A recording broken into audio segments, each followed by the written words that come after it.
welcome to Pluribus Unum's Fireside Chat. Not as good as FDR's, but hey, it's something. Okay, a lot of things have happened, so we're just gonna get right into the news and all that. First, the least important thing that happened.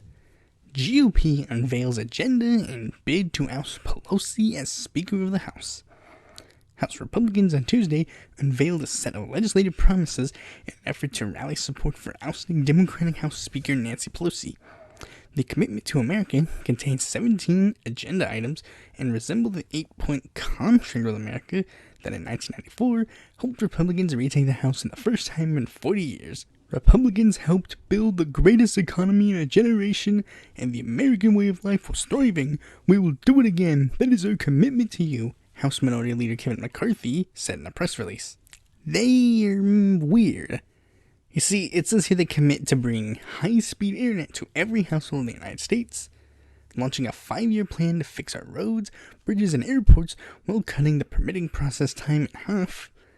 They commit to oppose efforts to defund the police while increasing funding by $1.75 billion for better police training, community policing, and equipment, including 500,000 more body cameras. They commit to extending the $2,000 child tax credit and making permanent opportunity zone credits that generate $10 billion each year for poor communities, triple COVID testing, and funding efforts to modernize medical supplies for future pandemics, uphold the first two amendments, allow students to change schools, pretty vague, and combat gridlock.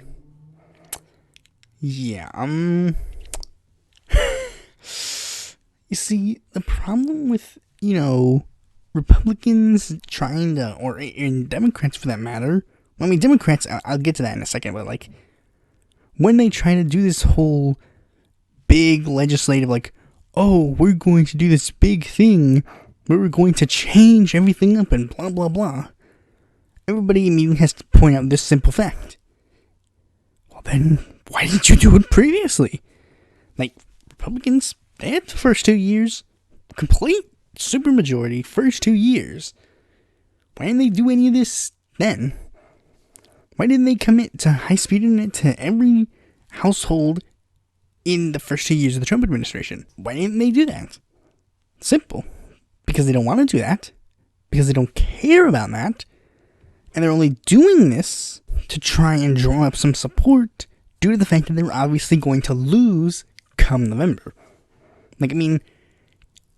Barring the Democrats literally screwing up the easiest election they could possibly have, simply, they're going to lose.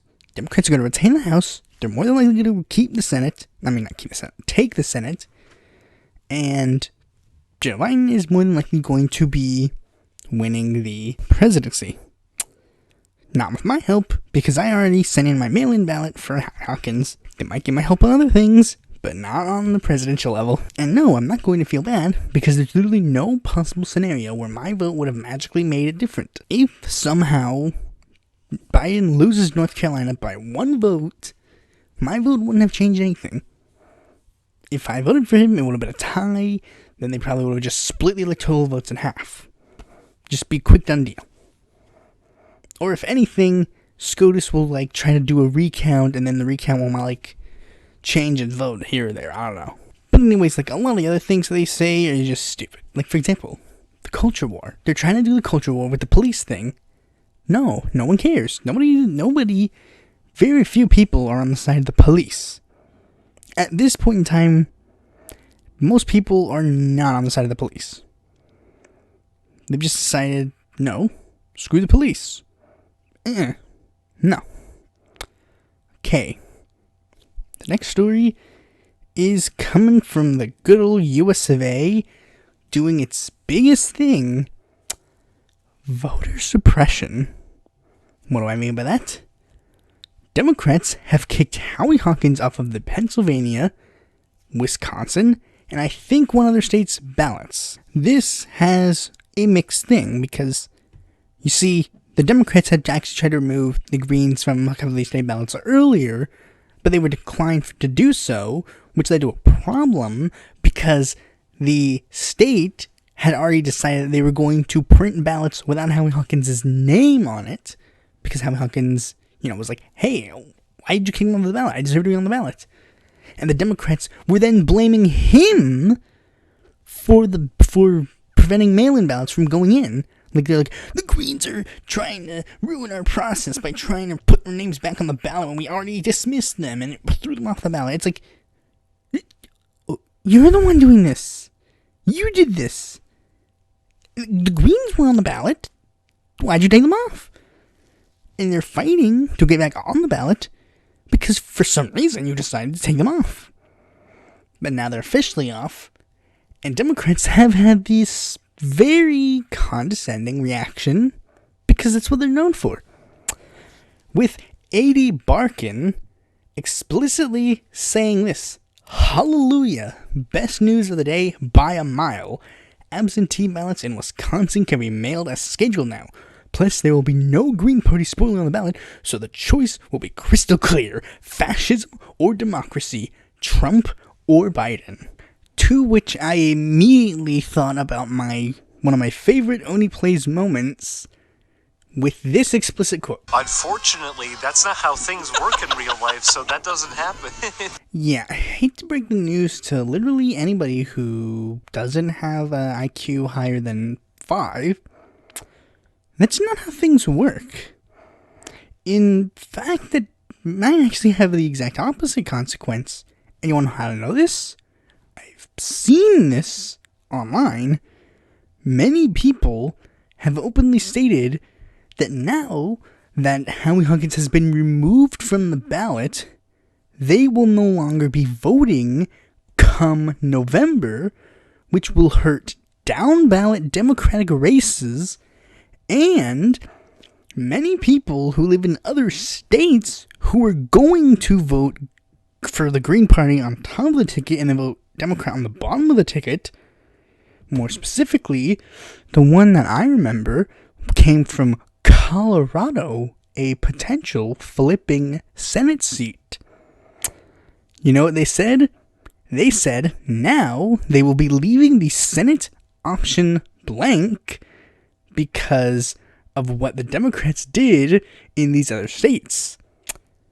So yeah, Democrats have literally screwed over every other candidate that they could think of. All because they stupidly believe, like, oh, all the Greens will automatically vote for us, correct? No, they will not. In fact, there are many of them that might be spiteful. They might be spiteful enough to vote for Trump, and you might think, come on, you don't think they're that? You don't think Greens are that bad? If you think that the Greens would, after spending the entire election cycle shitting on Joe Biden, and just automatically vote for him, assuming Howie Hawkins is not in the race, if you assume that, then literally what is your assumption for regards to Trump? It's the same thing. Seriously, if you think, like, I mean, it's like the notion of, like, me voting Joe Biden. I spent the entire election talking about how he's a terrible candidate and how he's not worth my support. Just because Howie Hawkins just magically disappears doesn't mean that I would have automatically went like, oh, I guess I'll vote for Joe. No, I would have stayed home. Well, I mean, I stayed home anyways, but I filled in the ballots. There were literally only a couple of ways that I could have voted for Joe Biden, and I accidentally screwed up one of the reasons. But there were ways that I could have voted for Joe, but none of them implied removing Howie Hawkins from the ballot. In fact, it just would not have happened. Removing Howie from the ballot did not help the Democrats in any reasonable way. Howie has stated this as a fact. He stated that every time he's run in an election, it usually brings up Democratic turnout. Because whenever he runs, people pay attention to the down-ballot races or they'll raise the issues and then might try to push the Democrats left. Unfortunately, the Democratic Party decided that they were going to be just fucking stupid again. But then again, literally, what else is new? Speaking of one of the major parties being stupid, here's something else that shows this. Most Americans, regardless of political alignment, want a third party. A recent poll showed 60% believe that the nation needs a viable third political party outside the Democratic and Republican parties in order to have an effective political system. The poll, conducted by Washington, D.C. newspaper The Hill and the market research company HarrisX, found that when broken by gender, varying ages, races, education, and income levels, and geographic location, support for a viable third party remained near or just above 60%. However, support for third parties differed between white people, 58%, black people, 64%, and Latinos, 69%, as well as between Republicans, 51%, Democrats, 61%, and Independents, 68%. Seriously, that last one is really not a shocker. Independents want a third party? I'm so shocked. But seriously, look at this. Look at the numbers. And these numbers, they're not new. These numbers have been pretty consistent throughout pretty much at least since 2016. They've been consistent because people realize that the two parties we are given, that we are force-fed, are just not cutting it. For one reason or another, some people might think that the parties are too far left, too far right, too corporate, too libertarian, too least libertarian. They don't care, but for the one thing that unites everybody is pretty much they all agree Democrats and Republicans suck. It's time for something new. And I think when they mean they want a new party, they don't mean let's bring a party back from the dead. Let's try to revive the Reform Party. Let's try to revive the Greens. Try to revive the Libertarian Constitution. No. They want new. And that's how it works. In all these other countries, you'll see it. A new party forms. They win. Moving for People's Party. That's what I'm trying to get at. I was skeptical at first, and I still have my skepticisms, but I'll be the poster fanboy of Moving for People's Party. Because, let's be honest, the other left figures that are on the forefront of these Moving for People's Party are, you got Jimmy Dore, you got Nico House, you got Jamal Thomas. Ugh, gross. Get out of here. Put me on the posters. Put me at People's Convention. I should have been the speaker. I should have been the moderator. That way Nick Branagh wouldn't have humiliated himself when he went from moderator role to, giving the keynote speech, I guess. That was really weird. That was actually really hilarious. I remember watching it, and then I'm just thinking, man, the lead up to this next speaker is so long. Oh wait, Branagh is the speaker. We gotta at least give him a test run. 2022. Let's see what happens. I don't know exactly where things are going where, or what their plan is to coalesce with Democrats. I don't know. Let's see where things go. But anyways, why don't we move to outside of the U.S. for a sec? Bolivian interim president Janine Áñez withdraws from election with socialists ahead in polls.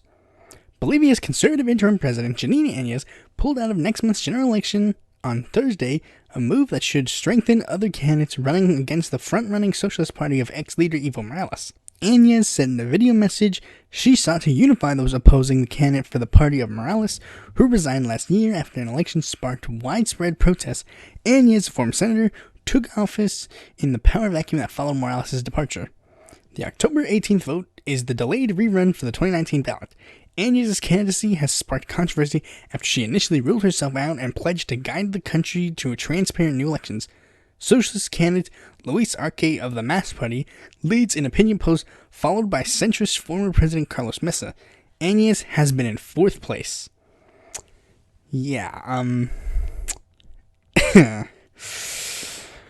I actually did a whole podcast specifically about this election. That because this election was originally scheduled for much earlier, but it's been a million years, and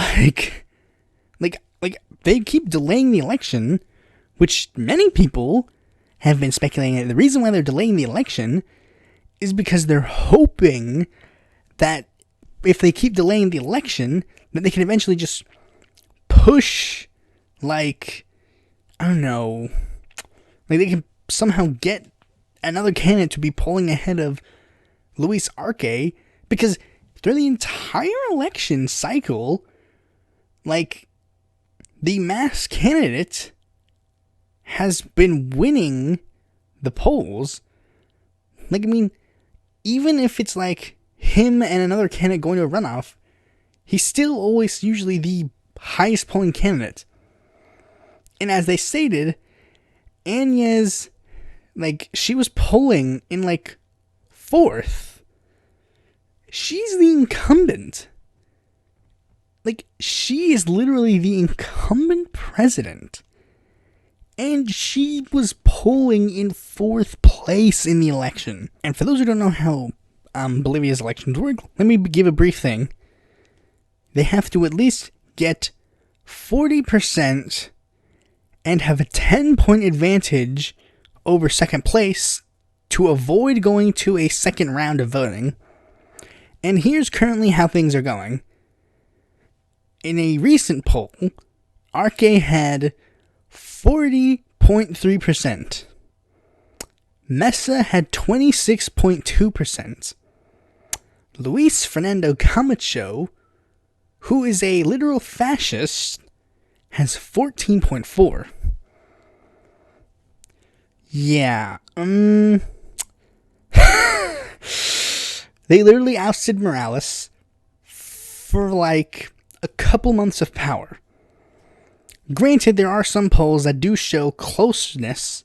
Like, there are some polls that do show slightly closeness. Like, for example, here's one poll that had, like, another poll that was, like, around the same time has Arce with, like, 25 to Mesa's 22.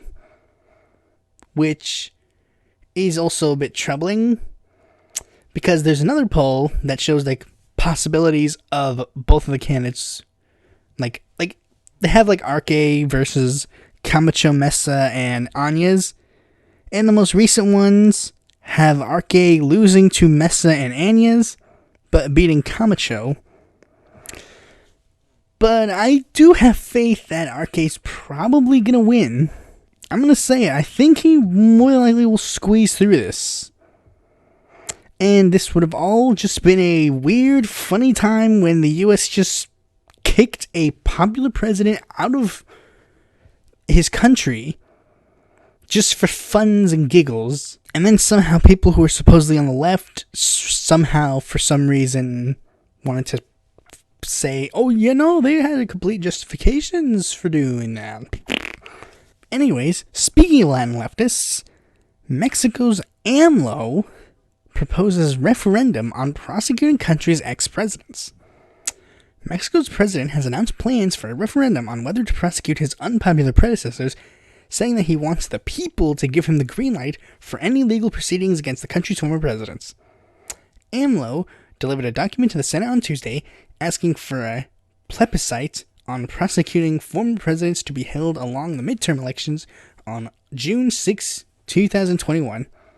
The document outlines a litany of grievances during the 3 decades before Lopez Obrador took the office in December 2018, including privatizations rife with cronyism, spiraling violence with an increasing concentration of wealth.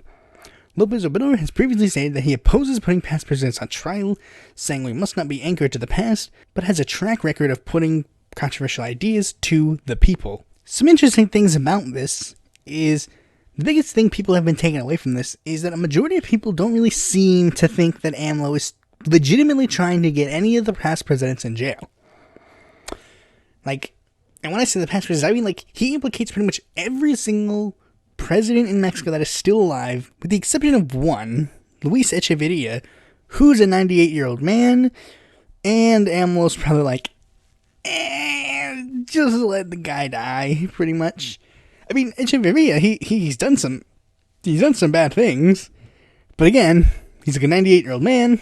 Why put him in jail when he's like on his way out? The only past president that he might actually be trying to like put in jail is Enrique Peña Nieto, because the thing is, out of all the past presidents, Enrique Peña Nieto is the only one who has not faced the statute of limitations on any of the crimes he committed in office. The rest of the presidents, they do have a statute of limitations on all their corruptions and all their blah blah blahs. But they're really saying this isn't really to put anybody in jail. This is just to raise these issues and show that AMLO is trying to take corruption seriously. Which, yeah, I mean, it is kind of a good thing, because let's say hypothetically down the road, we get more corrupt Mexican presidents. Now, the next president might actually be keen on actually trying to combat the corruption on like the day of like their next term, showing that he could take these issues seriously. Or maybe people might actually take action during the presidential tenure and attack corruption the day of instead of, afterwards. This is pretty good. I would say this is good for the AMLO category. But I mean, I can't fully judge an AMLO. I could judge what I have now, but I can't judge him as a whole yet. Gotta wait till he leaves office, until he gets into a certain list of mine. Wink, wink, nudge, nudge. It's gonna come out before AMLO's term's over, so AMLO won't be on it. Just saying. And it'll be a two-parter too. I'm just saying. Anyways, the most important story of the day is not what's in the title, is actually this. ICE whistleblower.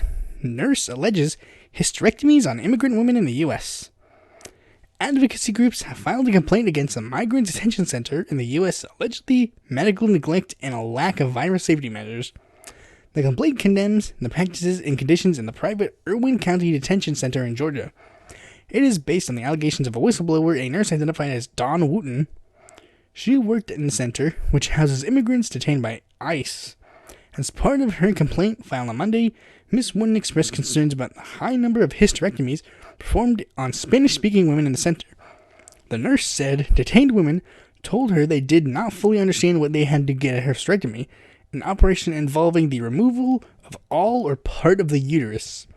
The complaint also alleges jarring medical neglect during the coronavirus pandemic, including a refusal to test detainees with symptoms and fabricating medical reports.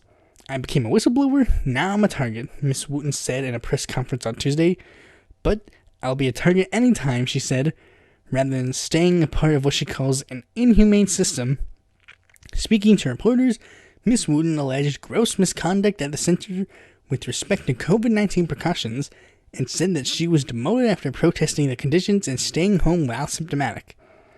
Project South, the Georgia Detention Watch, and Georgia Latino Alliance for Human Rights and South Georgia Immigration Support Network filed the complaint on behalf of the detained immigrants and Miss Wooten. Yeah, there's not a lot I can say except, well, I mean, I could say a couple things. For starters, this is not nothing new. U.S. loves sterilization of women. They've done it on blacks. They've done it on Native Americans. Now they're doing it to Latinas. Any particular reason why they wouldn't want these groups of people to reproduce? Any particular reason why a majority white country would not like these individuals to have loving children? Any particular reason why? I guess we'll never know. I guess there's literally no reason that anyone can think of. I can talk about how this is like the biggest, like this is one of the other big things that ICE has done. I guess they really just couldn't wait for the kid to be born even to just separate them. They have to separate the children while they're still freaking eggs. I could say this is literal torture because I'm assuming that a good majority of the women who got the procedures did not consent to the procedures. In fact, I'm pretty sure they used the word forced. I could be just literally forgetting like something that happened that I read just 2 seconds ago. But I guarantee you that they were either forced outright or it was like a sort of imply but don't explicitly enforce. Like, I mean, not to change the subject, but like it's like how, like, if there's a guy who you're, like, with, then, they're just, you're driving around, you're having a good time with your BF, And all of a sudden, he's like, so are you gonna blow me or not? And then you go, what? No, I don't want to. And he's like, well, I mean, yeah, you don't have to blow me, but you're gonna be walking home. Like, I mean, technically it's not forced, but it's clearly forced. But I guess I could just sum it up with just 2 words. Abolish ICE. Okay, moving on. Before we get into what's in the title of the video, I'm going to be going over the smaller candidate of the day that nobody cares about. Joey Camp. He is a candidate for U.S. Senate, President, and District 1. There's not much in the way of a platform, but... oh, the one thing he seems to be saying is that he openly tries to do the spoiler myth. That's pretty much all there really is. He's running to be a spoiler. He was in a foster center, and he has no problems telling it how it is. Okay, now, of course, the main topic of this video is the one thing that you've all been, everybody's been freaking out about for the past couple of days. Ruth Bader Ginsburg, the Supreme Court Justice that everybody has been, having this big, cool, thing about, has just died. A thing that literally everybody has been mocking, technically. I mean, I even remember, 2 years ago when I was in, not 2 years ago, 2 years ago, actually. I was in a poli-sci course, and my poli-sci teacher was literally saying, I know all you Democrats in the room are saying, please, Ruth, just hold on for 2 more years. Everybody's been saying that. Everybody's been saying, Ruth, please, Ruth, my boy, Ruth, my bro, my field, my homeboy, please hold on for 2 more years, or 1 more year. Everybody was, even, an online friend of mine has been bitch, you had, 2 months left. Now, Ginsburg has kind of become sort of the, as I said before, she kind of had this, huge woke, audience, fans. I mean, and I didn't even notice this, but, for, the past, 3, I mean, especially given the Trump administration, she was to my knowledge, she wasn't really seen like that prior to, the Trump administration, but, especially during, the 2016 election and beyond, Ginsburg's profile's kind of been, going up, because, she's a woman, and she's been, part of the court's left wing for a decent while. The liberal wing of the court. Because, the court is usually always, liberals and conservatives, and then, one swing vote. She's always been on the liberal side of the court, and has been sort of a consistent vote in that regard. Now, was she the furthest left person on the court?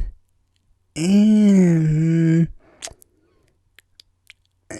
by some metrics, yeah, but some metrics put Sonia Sotomayor further than her. And I mean, you reasonably could say any of the guys, but for some reason, even people like Sotomayor and Kagan, they're seen as oh, they're just they were appointed by Obama, so that's automatically bad. But Ginsburg was pre-Obama, so that proves she's good. And there was even a point where she openly said that she was going to refuse to retire during the Obama administration, and was going to serve until she died. And now, doesn't that seem like a very good idea, TBH? Ruth Bader Ginsburg, she became this sort of pop culture phenomenon. She is the SCOTUS judge that gets put in, every movie, literally, Lego Movie 2, Scoob, Rick and Morty, I mean, to be fair, Sonia Sotomayor got to be in Rick and Morty too. Wasn't real Sonia Sotomayor, but she was there too. But like literally, there was one episode where they're like, "I am that Supreme Court lady that's in everything," and it's literally just like Ruth Bader Ginsburg. Ruth Bader Ginsburg got like three or four movies based on her. Like 2 are documentaries, and like 1 is like just not a biography, but like like a drama. And I mean, like I said, that's kind of been used to like trying to hype up Ginsburg even more so. So this particular justice leaving kind of hit like a little harder than previous ones. Now, for example, Antonin Scalia died. Nobody seemed to care about Antonin Scalia dying. But they cared a lot about the fact that, there was going to be a judicial appointment. Nobody cared about Anthony Kennedy retiring, except for the only fact is that Trump got a chance to change the switch, the flip voters, let's moderate. I forget what term did I use? Swing voter. Why did I forget that? Like, they got to replace the swing voter with another conservative.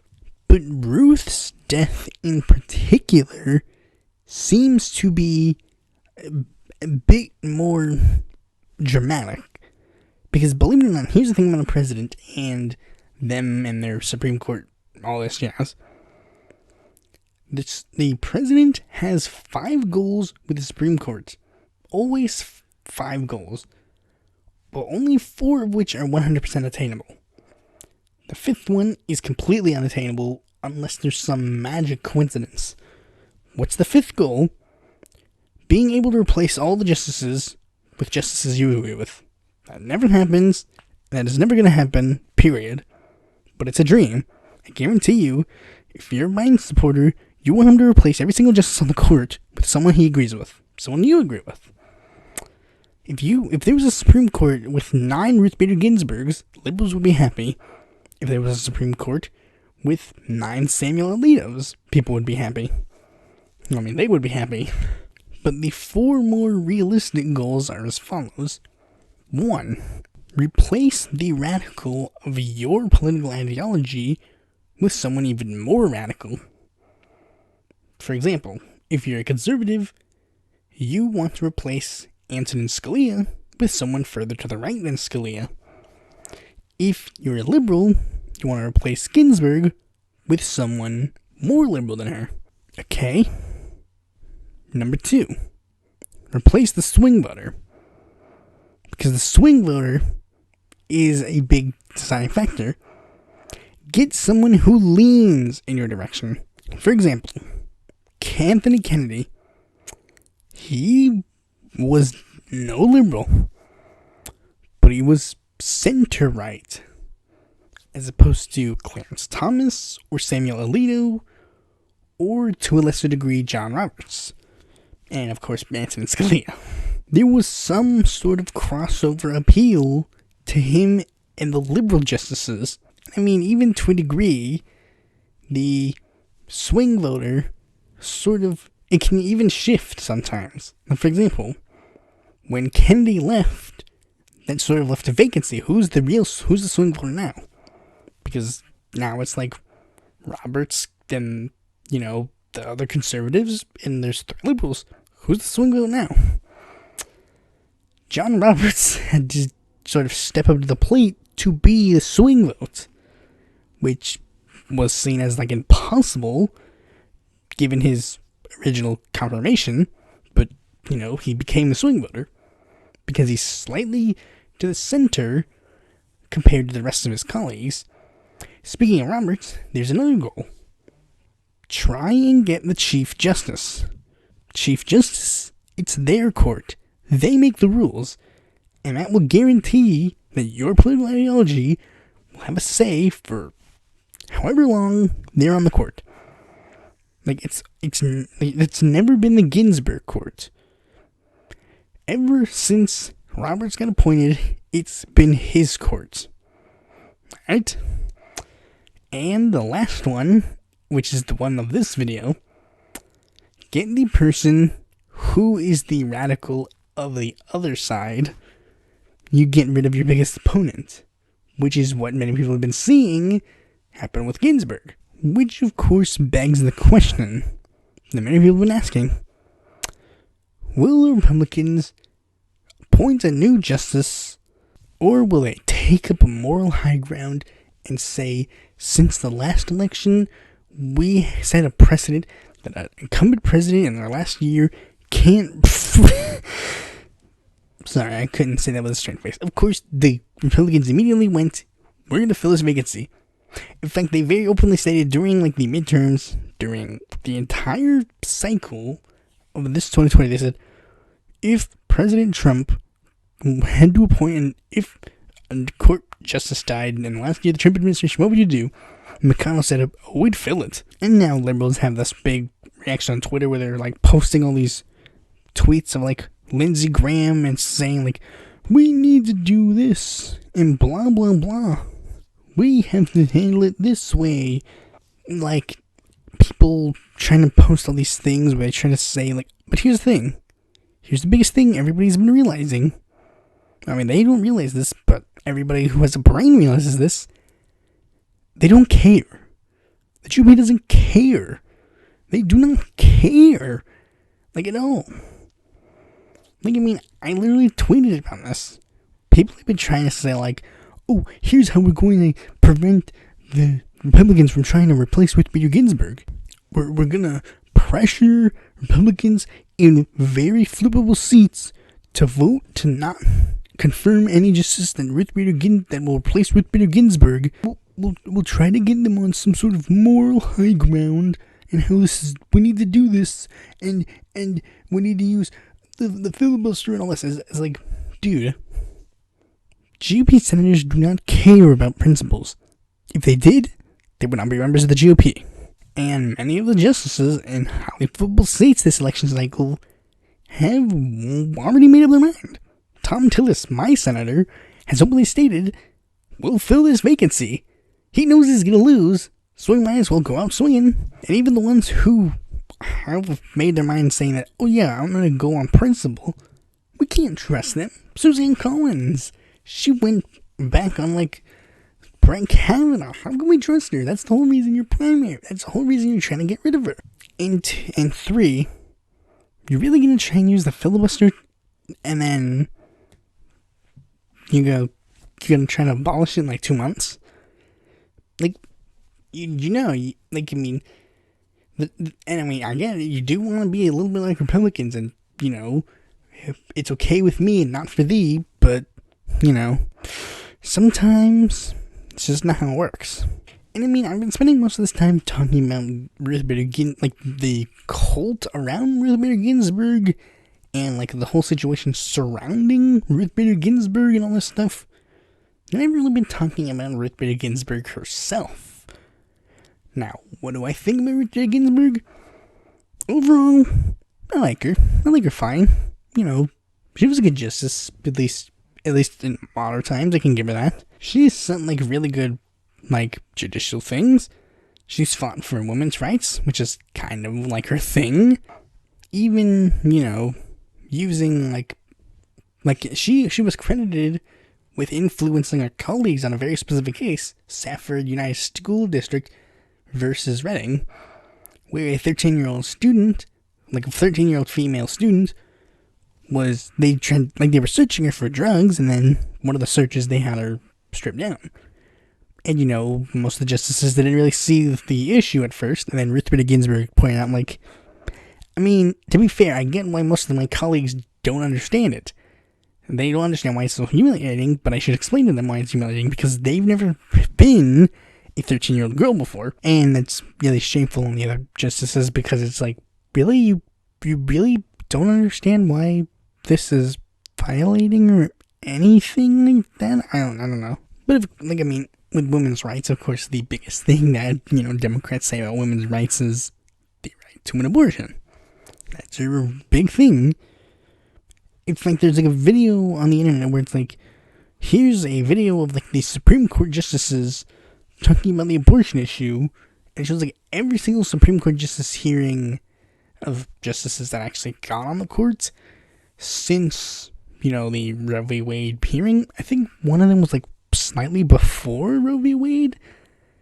It was like Sandra Day O'Connor, and pretty much all the justices except for Sandra Day O'Connor and Ruth Bader Ginsburg kind of weaseled their way around the abortion issue. Like Sandra Day O'Connor, she was openly like, I believe that abortion is wrong. And Ginsburg was like, I believe it's 100% a woman's right to choose. Everyone else was like, oh, I mean, we gotta look at it based on the case-by-case basis. We'd have to wait till the case comes up to my attention. Like basically all that jazz. The typical tap dancing around the issues that people are used to. But I mean, another thing that she did was that she actually criticized Roe v. Wade. Yeah, I mean, Roe v. Wade, she said, like, yes, it was a good decision, but the way it was worded and the way it came up, it seemed to very clearly become the easy target for abortion. Because the way Roe v. Wade was decided, it was pretty much decided that everybody had the right to an abortion. But that was the thing. The case was specifically around abortion, and here's her literal quote about it. Roe became a symbol for the right to life movement. They have an annual parade now, every year the day on January when it was decided. The abortion cases now are all about restrictions on abortion and not the rights of women. Like, you see, that's your biggest thing. It was women's rights is the reason that people are supposedly, like, for abortion, right? But she's like, the way Roe v. Wade, like, kind of comes off makes it seem like abortion is the end-all be-all, when it shouldn't be. I mean, she's done good things, and she's done good things as a Supreme Court justice, and I won't take the good things away from her. However, many people, they're not as keen to point out some of Ruth Bader Ginsburg's flaws. Because here's the thing, she's not like some sort of like adherent leftist, or like some huge, like super Bernie Sanders-like progressive that many people, even on the left, try to make her out to be. Like, she has made some strange choices, and she definitely is not she's not a leftist, obviously. She's probably one of the most progressive people on the court, but you need to remember, even when we say that, sometimes it really is just based on her competition. Like, I mean, for example, presidents. Who's the best president the U.S. has ever had? FDR. No question, no ifs, ands, or buts. I like FDR. He's the best president the U.S. has ever had. But he was also an extreme racist who rounded up Japanese people and put them in camps. We got the New Deal. The New Deal was pretty lit. We got Social Security. That was pretty lit too. But he still rounded up Japanese people and put them in internment camps. Other presidents, they did the racism part, but they didn't do the New Deal part. Best senators, of course, Bernie. But then we get to, like, Jeff Merkley and Ed Markey. They're good. But, they only get to be second best because of virtue. Who else the people are with? And Ginsburg, I mean, there have been some other justices that have been pretty cool too. I've seen Earl Warren. He seems pretty lit. Thurgood Marshall. He seems pretty lit too. Hugo Black, weird. He was part of the KKK at one point, but he seemed to be one of the most liberal members of the court, weirdly enough, if I remember correctly. And of course, I need to say this. Liberal. Not leftist. Liberal. Even the furthest left justices we have gotten on the court, we need to remember, they're still liberals. They're just liberals. They're not progressives. Liberals. Even if you want to be as nice as you can be and be like, oh, liberal in like the FDR term when he used the term liberal, still just liberal. So she does seem to find a lot of common ground with the justices that we would all probably consider morally irreprehensible. For example, Ruth Bader Ginsburg and Antonin Scalia were best friends. They were huge friends. They were huge buddy in the court. I guarantee you, nobody, like, I would never be friends with Ancient Scalia, period. But somehow Ruth found a way. And I mean, of course, you might say, well, this is a personality thing. Big deal. Okay, fair. But she's done a lot of Supreme Court decisions that are definitely like, what? Okay, for starters, here's one. Ruth Bader Ginsburg flips supporting conservative stance in criminal sentencing decision. The court determined a defendant can be sentenced for violating their supervised release, even if that release was to expire during their incarceration while facing new charges. Sonia Sotomayor wrote the dissent saying that she cannot agree that a person is imprisoned in connection with a conviction before any conviction has occurred. Ginsburg disagreed. She joined Clarence Thomas, Brett Kavanaugh, John Roberts, and Samuel Alito in the majority decision. And Neil Gorsuch sided with the liberals. They literally flip-flopped. Super liberal Ruth Bader Ginsburg joined with the conservatives. Another weird thing is that she called the Colin Kaepernick protests dumb and disrespectful. Like, and she's compared it to flag burning. She's saying, look, flag burning, we can all agree, it's morally irreprehensible, it's disgusting, and it's terrible. And I'm like, no, you're burning a piece of paper. Who cares? I don't care. I literally don't care if you burn the American flag. I don't care. The only slight caring I could possibly give of you burning an American flag is if you burn an American flag that's not yours. Because then it can be like, dude, don't be a dick. Don't burn other people's stuff. That's it. Maybe if it was like a flag that was a historical artifact or something, like this flag was flown in the Battle of Normandy and we flew it above those Nazi bastards. And some dude burned it and be like, oh man, that sucked. That's kind of cool. But otherwise, no, who cares? And a bigger, more controversial showing that many people really, it caught them off guard. It didn't catch the left off guard, but it caught most people off guard, was when Ruth Bader Ginsburg joined with pretty much all the conservatives, and even Stephen Breyer, one of the other liberals on the court, joined with the conservatives to okay the, putting a pipeline through the Appalachian Trail, basically destroying a bunch of indigenous people's land. The only two dissenters were Elena Kagan and Sonia Sotomayor. Ginsburg, the diehard woke feminist icon, decided, hey, Native people, beep beep, out of the way, plowing through your land. Again, she's done good things. Obviously, I'm not taking that away from her. But she's done bad things too. The good, the bad, and the ugly. I'm not going to sugarcoat a public figure who has been in the public eye for years.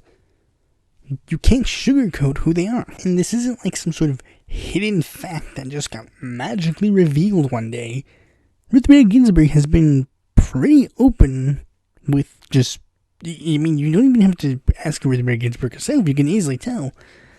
In her confirmation hearing, she literally only got 3 dissenting votes. And one of them was from Jesse Helms, who's literally just one of the literally furthest right people who you could ever think about.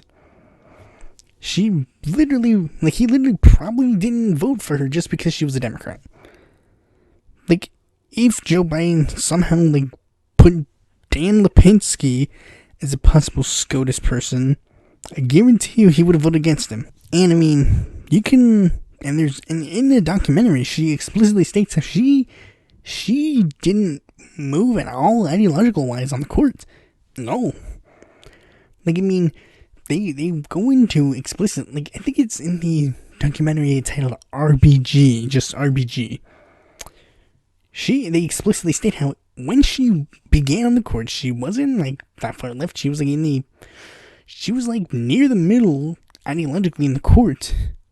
But then over time, it seems like she moved farther to the left, but she didn't. she explicitly stated she didn't move once ideological-wise.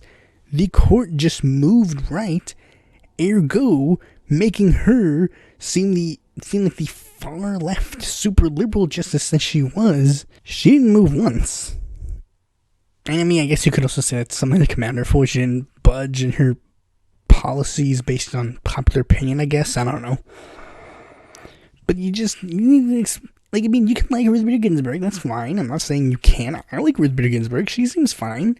But I mean, this standing of her that I've been seeing is just, at this point, it's kind of getting annoying.